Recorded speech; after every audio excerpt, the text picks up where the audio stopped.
The Aryans loved music and played the flute, lute, and harp to the accompaniment of cymbal and drums.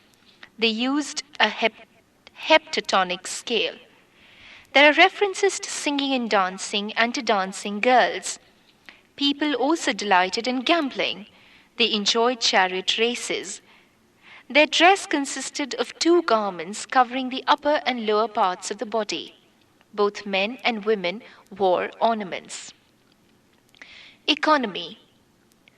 Though they had not developed a city civilization and did not build in stone or brick, the Aryans were technically well equipped.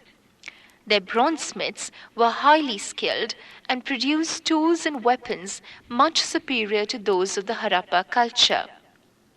Bronzesmiths, carpenters, and chariot makers are frequently mentioned in the Rig Veda with much respect.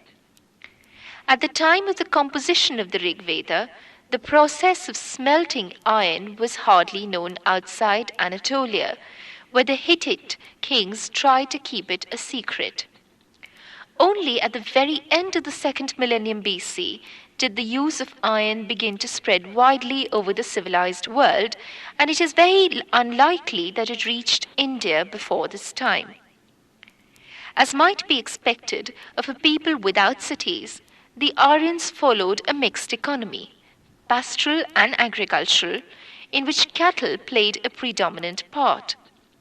Indeed, most of their battles were fought in search of cows, gavisthi. Cattle were in fact a sort of currency, and values were reckoned in heads of cattle, but they were not held sacred at this time. Both oxen and cows were slaughtered for food. The horse was almost as important as the cow. Though there are references to riding, the horse is more frequently described as the motive power of the chariot. A light chariot with two-spoked wheels, drawn by two horses yoked abreast and carrying two warriors. Among other domestic animals, the Aryans knew the goat and the sheep, which provided wool, their chief textile. The elephant is only mentioned in late hymns and was rarely, if ever, domesticated.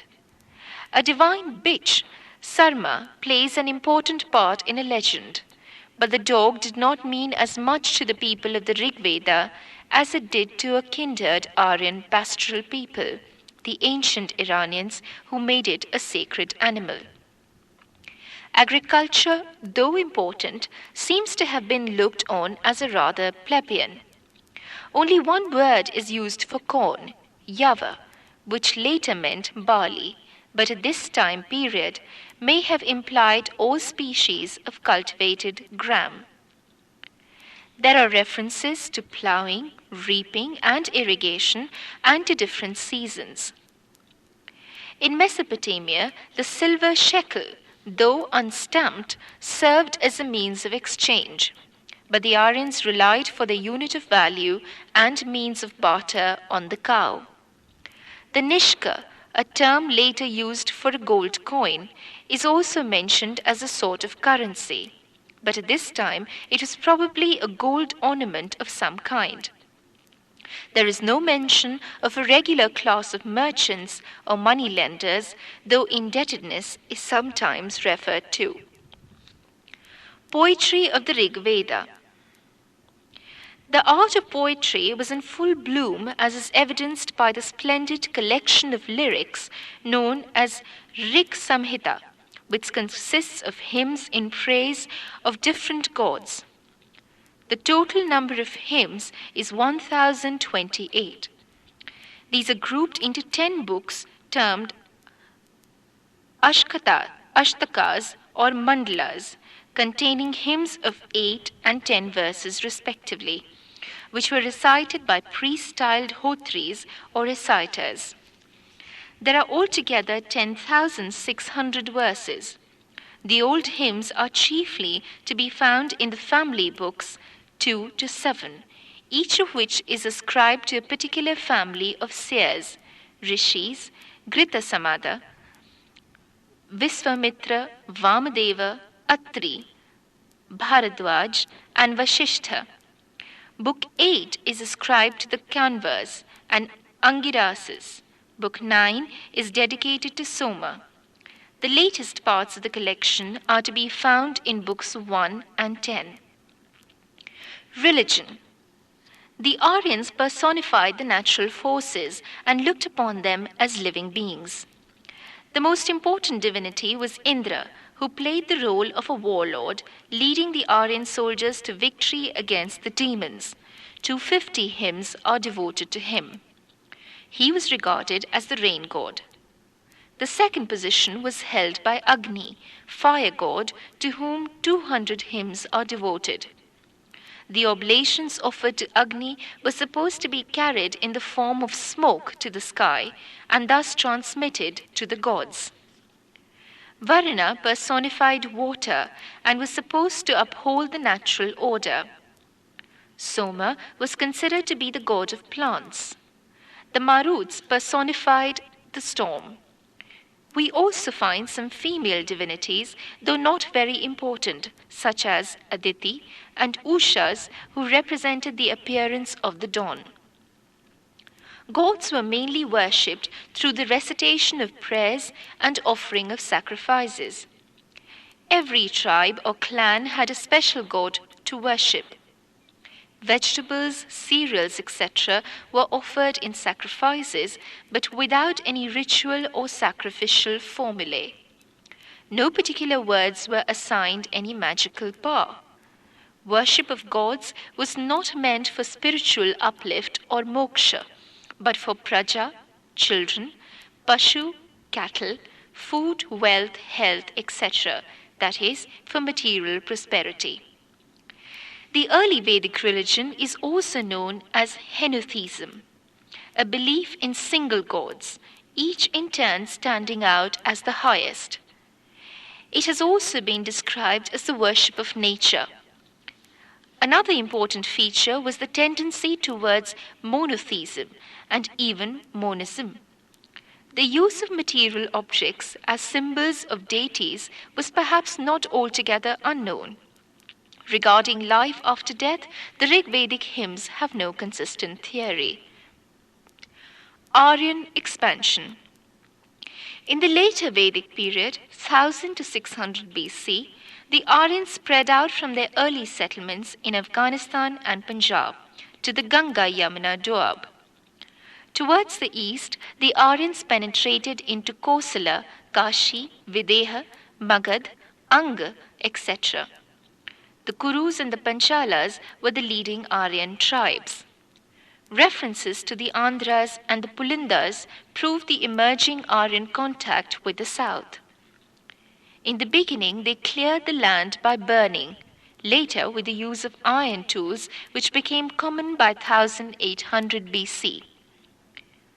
Archaeologists have excavated parts of a few sites of this period, such as Hastinapur, Ahikchatra, and Kausambi.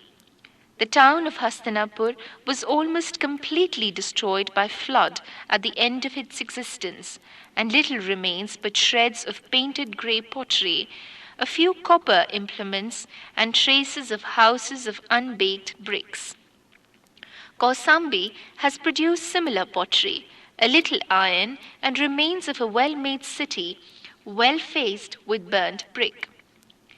While the Aryans had by now expanded far into India, their old home in Punjab and northwest was practically forgotten.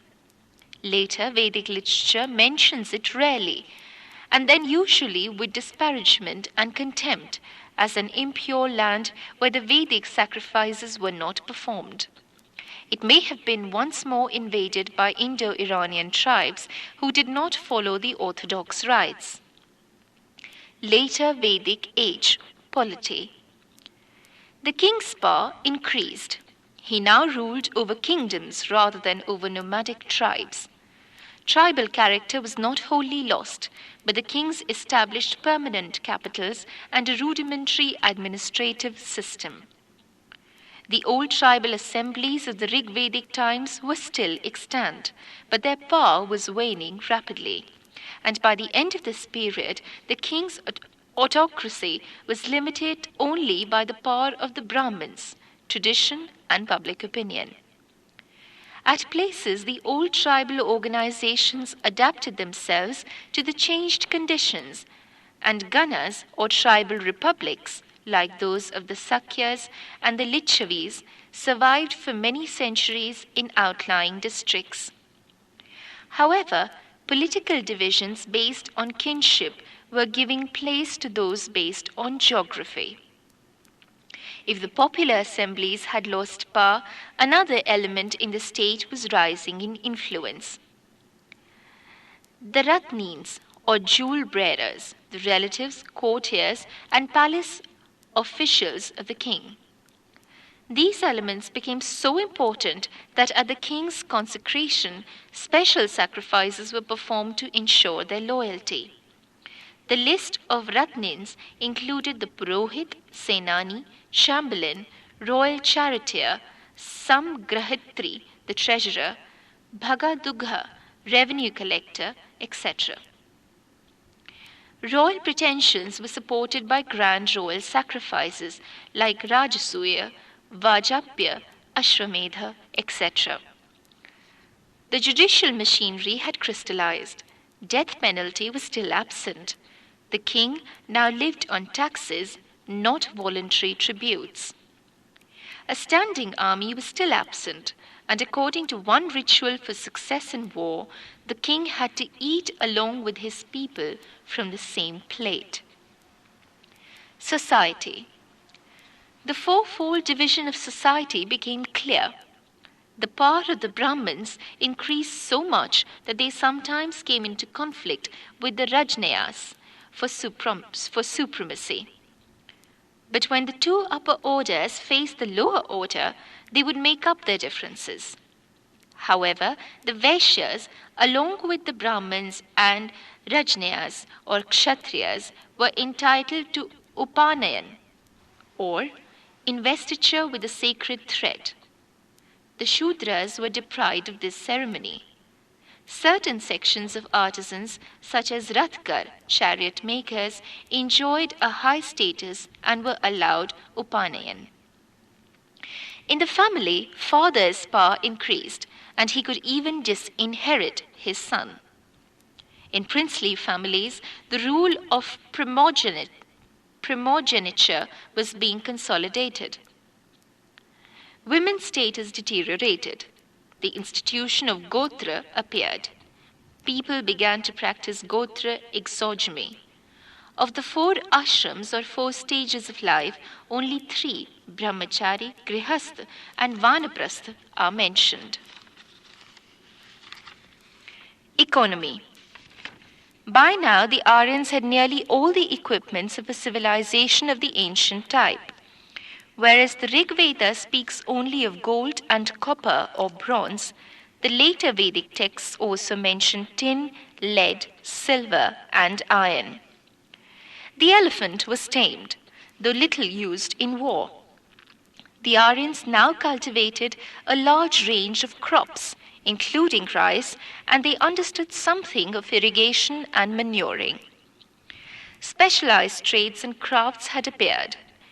In place of the few craftsmen in the Rig Veda, many are now referred to, including jewelers, goldsmiths, metal workers, basket makers, rope makers, weavers, dyers, carpenters, and potters.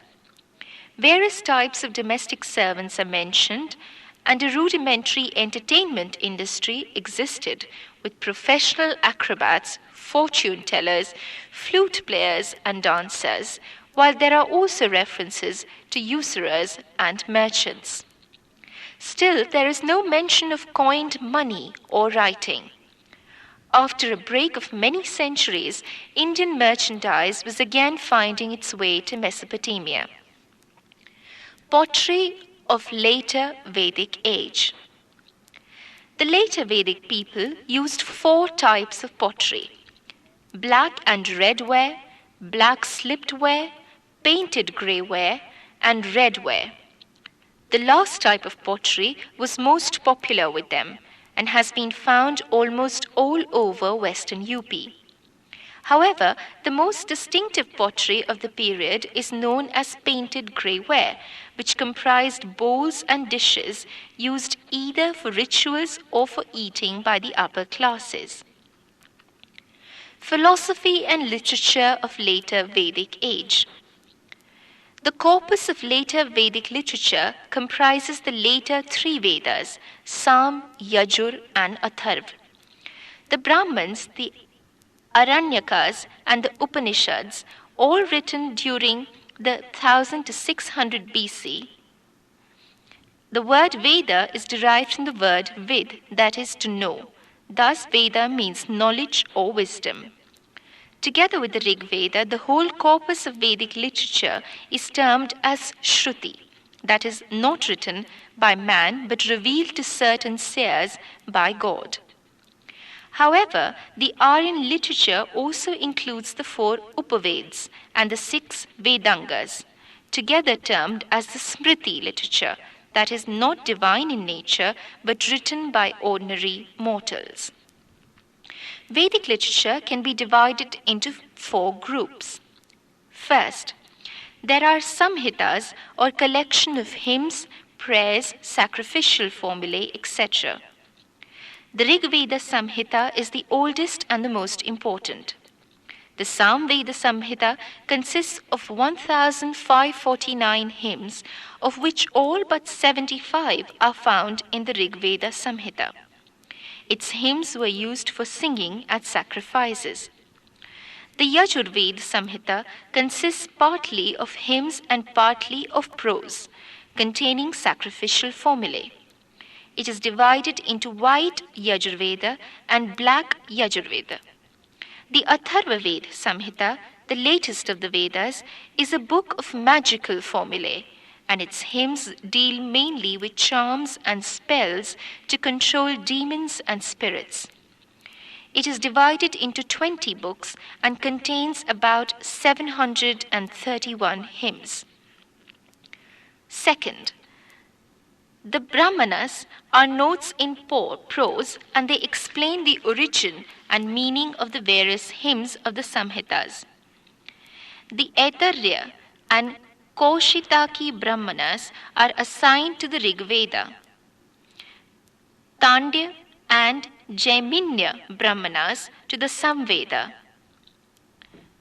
Jaitirya and Satapatha Brahmanas to the Yajur Veda, and the Gopath Brahmana to the Atharva Veda. The Brahmanas also contain cosmogonic myths, old legends, and gathas or verses celebrating the exploits of kings famed in priestly tradition. Third, next came the Aranyakas or forest texts, books of instruction to be given in the forest or writings meant for wood-dwelling hermits, which are found as appendices to the Brahmanas. These treatises combined the Brahmanas in language, style, and even context, but they are concerned more with the allegorical significance of rites and the mystic meaning of the Samhitas. Fourth, lastly, we have the Upanishads, secret or esoteric doctrines. The name is derived by some from the root Upanisad, which means to sit down near someone, and is applied to doctrines that may be imparted to a son or a trusted pupil seated near the teacher. The Upanishads are either embedded in the Aranyakas or form their supplements. They are also found as independent works. They contain deep speculations of a philosophical character which revolve around the 2 conceptions of Brahman and Atman. The Upanishads marked a reaction against sacrificial religion and are highly philosophical, dealing with the ultimate truth and reality, knowledge of which would emancipate a man. Important Upanishads are Mundaka, Jaitirya, Aitarya, Chandogya, Katha. Besides, there are other ancient literary works which relate to the later Vedic period. Firstly, there are 6 Vedangas, limbs of the Vedas. 1. Siksha, pronunciation. 2. Kalpa, ritual. 3. Vyakran, grammar. 4. Nirukta, etymology. 5. Chandas, meter. And 6. Jyotisha, astronomy. They are composed in the form of sutras, short rules for memorizing. Secondly, there are 4 Upavedas. First, Ayurveda. 2. Dhanurved. 3rd, Gandharva-ved. And 4th, Shilpa-ved. The study of Aryan literature will remain incomplete without mentioning the 6 prominent schools of Hindu philosophy. First, Kapil's Sankhya. Second, Patanjali's Yoga. Third, Gautam's Nyay. Fourth, Kannada's Vaisiksha. Fifth, Gemini's Purva Mimamsa. And sixth, Vyasa's Uttara Mimamsa.